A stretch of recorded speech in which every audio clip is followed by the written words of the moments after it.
ओम शांति। आज है 12 सितंबर, शिव बाबा की साकार होली।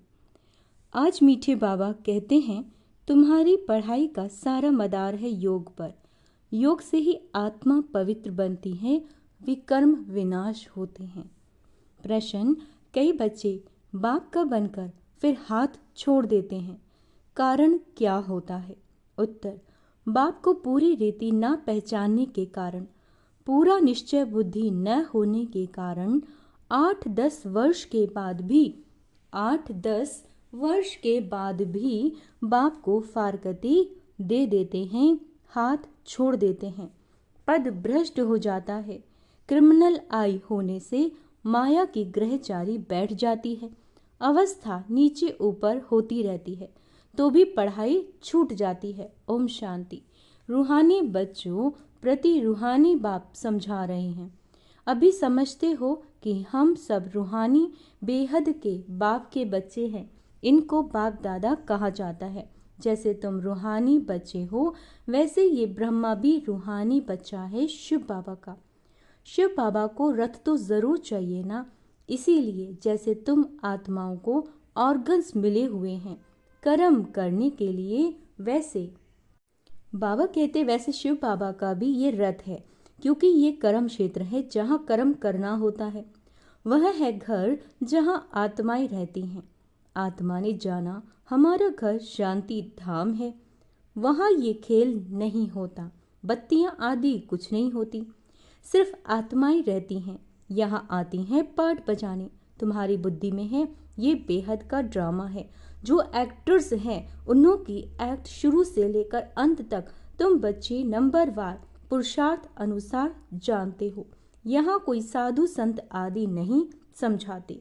यहाँ तुम बच्चे बेहद के बाप के पास बैठे हो। अब हमको वापस जाना है।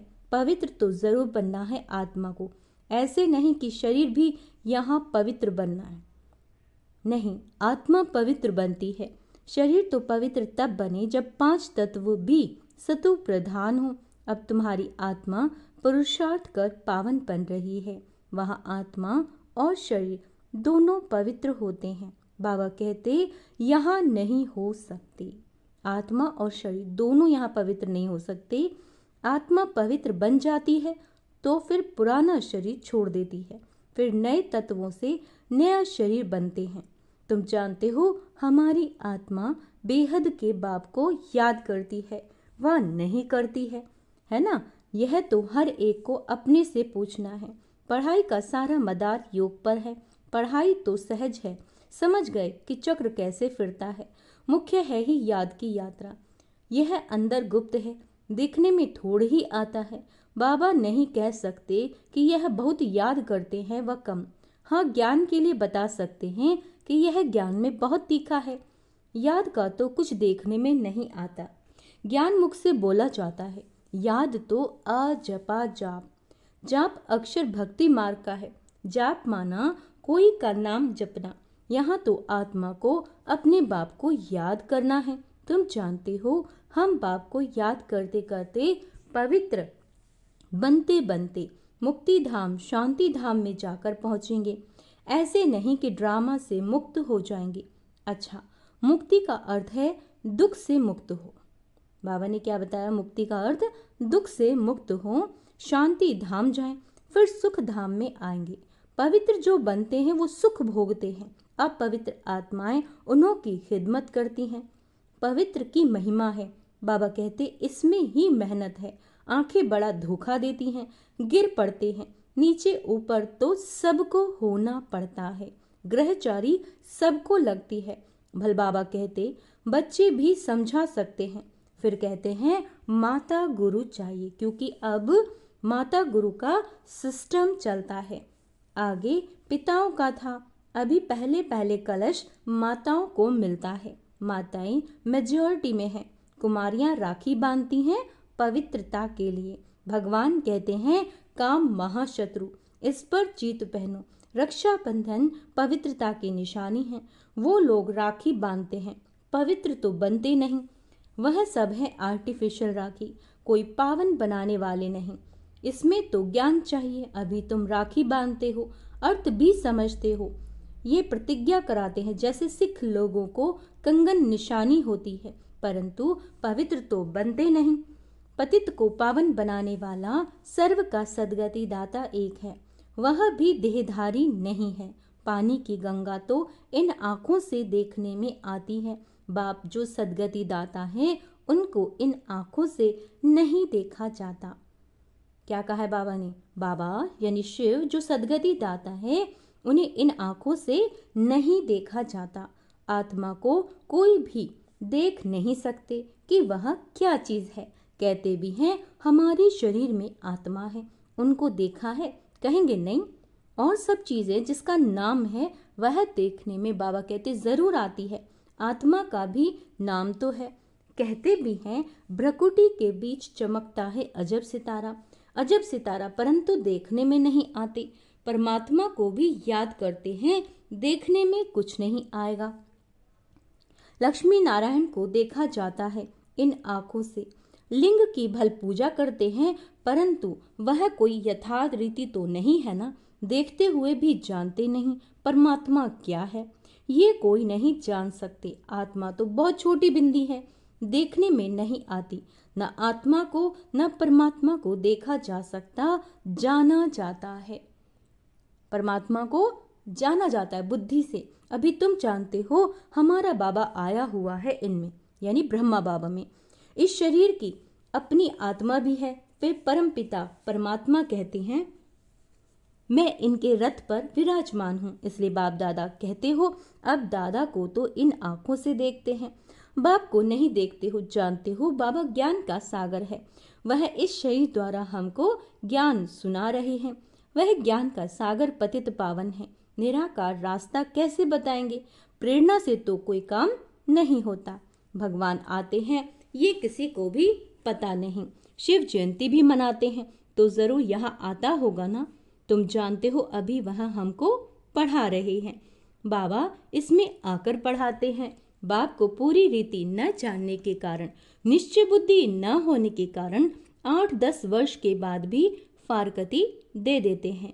माया बिल्कुल ही अंधा बना देती है।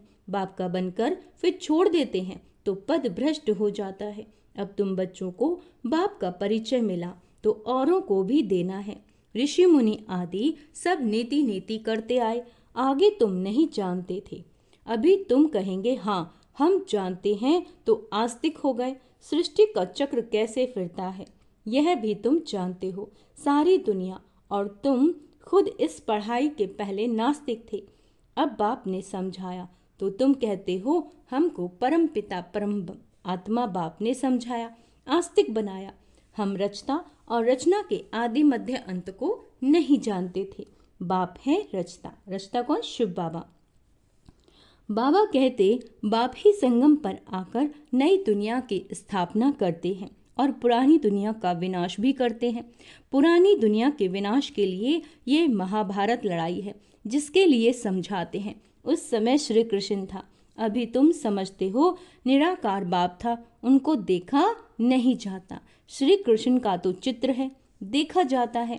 शिव को देख नहीं सकते। श्री कृष्ण तो है सतयुग का प्रिंस, वही फीचर्स फिर हो न सके। बाबा कहते श्री कृष्ण भी कब कैसे आया यह भी कोई नहीं जानते। श्री कृष्ण को कंस की जेल में दिखाते हैं। कंस सतयुग में था क्या? ये हो सकता है? कंस असुर को कहा जाता है ना, और कृष्ण तो सतयुग में थे। तो बाबा कहते हैं कंस जो है वो सतयुग में नहीं होता क्योंकि वो असुर है। इस समय सारी दुनिया असुरी संप्रदाय है ना, एक दो को मारते काटते रहते हैं। दैवी दुनिया थी ये भूल गए हैं। ईश्वरीय दैवी दुनिया ईश्वर ने स्थापन की, यह भी तुम्हारी बुद्धि में है। नंबर वार पुरुषार्थ अनुसार अभी तुम हो ईश्वरीय परिवार, फिर वहां होंगे दैवी परिवार। इस समय ईश्वर तुमको लायक बना रहे हैं, स्वर्ग का देवी देवता बनाने बाप पढ़ा रहे हैं। इस संगम युग को कोई भी नहीं जानते। कोई भी शास्त्र में इस पुरुषोत्तम युग की बात नहीं। पुरुषोत्तम युग अर्थात जहाँ पुरुषोत्तम बनना होता है, सतयुग को कहेंगे पुरुषोत्तम युग। इस समय तो मनुष्य पुरुषोत्तम नहीं है, इनको तो कनिष्ठ तमो प्रधान कहेंगे। ये सब बातें सिवाय तुम ब्राह्मणों के और कोई नहीं समझ सकते। बाप कहते हैं ये है असुरी भ्रष्टाचारी दुनिया। सतयुग में ऐसा कोई वातावरण नहीं होता। वह थी श्रेष्ठाचारी दुनिया। उन्हों के चित्र हैं बरोबर। यह श्रेष्ठाचारी दुनिया के मालिक थे। भारत के राजाएं होकर गए जो पूजे जाते हैं। बाबा कहते जो पूजे जाते हैं पूज्य पवित्र थे, जो ही फिर पूज्य बने, पुजारी बने, है ना। पुजारी भक्ति मार्ग को और पूज्य ज्ञान मार्ग को कहा जाता है। पूज्य सो पुजारी, पुजारी फिर पूज्य कैसे बनते हैं यह भी तुम जानते हो। इस दुनिया में पूज्य एक भी हो न सके। पूज्य परम पिता परमात्मा और देवताओं को कहा जाता है। परम पिता परमात्मा है सबका पूज्य। सब धर्म वाले उनकी पूजा करते हैं। ऐसे बाप का जन्म यहाँ ही गाया जाता है। शिव जयंती है ना, परंतु मनुष्यों को कुछ पता नहीं कि उनका जन्म भारत में होता है। आजकल तो शिव जयंती ही की हॉलीडे भी नहीं करते। जयंती मनाओ ना मनाओ तुम्हारी मर्जी, ऑफिशियल हॉलीडे नहीं है। जो शिव जयंती को नहीं मानते वह तो अपने काम पर चले जाते हैं। बहुत धर्म है ना, सतयुग में ऐसी बातें होती नहीं। वहाँ ये वातावरण ही नहीं। सतयुग में ही नई दुनिया एक धर्म। वहाँ ये पता नहीं पड़ेगा कि हमारे पीछे चंद्रवंशी राज्य होगा। यहाँ तुम सब जानते हो। बाबा कहते यह पास्ट हो गया, तुम ये बात जानते हो। सतयुग में तुम होंगे, वहाँ किस पास्ट को याद करेंगे। पास्ट तो हुआ कलयुग, उसकी हिस्ट्री ज्योग्राफी सुनने से बाबा कहते क्या फायदा। यहाँ तुम जानते हो हम बाबा के पास बैठे हैं। अच्छा, बाबा टीचर भी है, सदगुरु भी है। बाप आए हैं सबकी सदगति करने, सभी आत्माओं को जरूर ले जाएंगे। मनुष्य तो देह अभिमान में आकर कहते हैं सब मिट्टी में मिल जाना है। ये नहीं समझते आत्माएं तो चली जाएंगी, बाकी यह शरीर मिट्टी के बने हुए हैं। ये पुराना शरीर खत्म हो जाता है। हम आत्मा एक शरीर छोड़कर दूसरा जाए लेती हैं। यह इस दुनिया में हमारा अंतिम जन्म है। सब पतित हैं, सदैव पावन तो कोई रह नहीं सकती। सतो प्रधान सतो रजो तमो होते ही हैं। वो लोग तो कह देते हैं सब ईश्वर के ही रूप हैं। ईश्वर ने अपने अनेक रूप बनाए खेल पाल करने के लिए। हिसाब किताब कुछ नहीं जानते, ना खेल पाल करने वाले को जानते। बाप ही बैठ वर्ड की हिस्ट्री ज्योग्राफी समझाते हैं। खेल में हर एक का पार्ट। ये दुनिया क्या है, एक खेल है। तो बाबा कहते खेल में हर एक का पार्ट अलग अलग है, सबका पोजीशन अलग अलग है। जो जैसा पोजीशन वाला होता है उनकी महिमा होती है। ये सब बातें बाप संगम पर ही समझाते हैं। अच्छा, सतयुग में फिर सतयुग का पार्ट चलेगा। क्या कहते हैं बाबा, सतयुग का पार्ट चलेगा। वहाँ ये बातें नहीं होंगी। यहाँ तुमको सृष्टि चक्र का ज्ञान बाबा कहते बुद्धि में फिरता रहता है। तुम्हारा नाम है स्वदर्शन चक्रधारी। लक्ष्मी नारायण को थोड़े ही स्वदर्शन चक्र दिया जाता है। यह है यहाँ के मूल वतन में सिर्फ आत्माएं रहती हैं। मूल वतन यानी परमधाम। सूक्ष्म वतन में कुछ नहीं। मनुष्य, जानवर, पशु पक्षी आदि सब यहाँ होते हैं। सतयुग में मोर आदि दिखाते हैं। ऐसे नहीं कि वहाँ मोर के पंख निकाल पहनते हैं। मोर को थोड़े ही दुख देंगे। ऐसे भी नहीं कि मोर का गिरा हुआ पंख ताज में लगाएंगे। बाबा कहते नहीं, ताज में भी झूठी निशानी दे दी है। ताज में झूठी निशानी, मोर पंख, वहाँ सब खूबसूरत चीजें होती हैं। गंदी कोई चीज का नामो निशानी, ऐसी कोई चीज नहीं होती जिसको देख घृणा आए। यहाँ तो घृणा आती है ना, वहाँ जानवरों को भी दुख नहीं होता। सतयुग कितना फर्स्ट क्लास होगा। नाम ही है स्वर्ग, हेवन, नई दुनिया। यहाँ तो पुरानी दुनिया में देखो, बरसात के कारण मकान गिरते रहते हैं, मनुष्य मर जाते हैं। अर्थक्वेक होगी, सब दबकर मर जाएंगे। सतयुग में बहुत थोड़े होंगे, फिर बाद में वृद्धि को पाते रहेंगे। पहले सूर्यवंशी होंगे। जब दुनिया 25% पुरानी होगी तो पीछे चंद्रवंशी होंगे। सतयुग 1250 वर्ष है, वहाँ है 100% नई दुनिया, जहाँ देवी देवता राज्य करते हैं। तुम्हारे में भी बहुत इन बातों को भूल जाते हैं। राजधानी तो स्थापन होनी ही है, हार्ट फेल नहीं होना पुरुषार्थ की बात है। बाप सभी बच्चों से एक समान पुरुषार्थ कराते हैं, है ना, तदबीर पुरुषार्थ। तुम अपने लिए विश्व पर स्वर्ग की बादशाही स्थापन करते हो। अपने को देखना है हम क्या बनेंगे, अंडरलाइन करेंगे, अपने को देखना है हम क्या बनेंगे। अच्छा, मीठे मीठे सिक्के लदे बच्चों प्रति माता पिता बाप दादा का याद प्यार और गुड मॉर्निंग। रूहानी बाप की रूहानी बच्चों को नमस्ते। हम रूहानी बच्चों की रूहानी माता पिता बाप दादा को याद प्यार गुड मॉर्निंग नमस्ते मीठे बाबा, शुक्रिया बाबा, शुक्रिया, भूल चूक क्षमा करना बाबा। धारणा के लिए मुख्य सार, इस पुरुषोत्तम युग में स्वर्ग के देवी देवता बनने के लिए पढ़ाई पढ़कर स्वयं को लायक बनाना है। पुरुषार्थ में हार्ट फेल, दिल शिकस्त नहीं होना है। इसको अंडरलाइन करेंगे, क्योंकि अगर दिल शिकस्त होंगे तो क्या होगा, है ना। इस बेहद के खेल में हर एक्टर का पार्ट पोजीशन अलग अलग है। चाहे वो आपके कितने ही क्लोज है, उस आत्मा का पार्ट अपना है, उसकी पोजीशन अलग है। जैसे जिसकी पोजीशन वैसा उसे मान मिलता है। ये सब राज समझ वर्ल्ड की हिस्ट्री ज्योग्राफी का सिमरण कर स्व दर्शन चक्रधारी बनना है। तो आज जब स्व दर्शन चक्र घुमाएंगे ना, तो इस बात को भी रिमाइंड करना है कि हर आत्मा का पार्ट और पोजीशन अलग अलग है। उसे मैं एक्सेप्ट वैसे ही क्या करती हूँ, आत्मा एक्सेप्ट करती हूँ। वरदान, बाप की हर श्रीमत का पालन करने वाले, बाप की हर श्रीमत का पालन करने वाले सच्चे स्नेही आशिक भव। जो बच्चे सदा एक बाप के स्नेह में लवलीन रहते हैं, उन्हें बाप का हर बोल प्यारा लगता है। क्वेश्चन समाप्त हो जाते हैं। ब्राह्मण जन्म का फाउंडेशन स्नेह है। जो स्नेही आशिक आत्माएं हैं, उन्हें बाप की श्रीमत पालन करने में मुश्किल का अनुभव नहीं होता। स्नेह के कारण सदा यही उमंग रहता है कि बाबा ने जो कहा वह मेरे प्रति कहा है ना। जिसको स्नेह होगा, बाबा से प्यार होगा, उसे उमंग रहता है कि जो बाबा ने कहा है वो मेरे लिए कहा है, मुझे करना है। स्नेही आत्माएं बड़े दिल वाली होती हैं, इसीलिए उनके लिए हर बड़ी बात भी छोटी हो जाती है।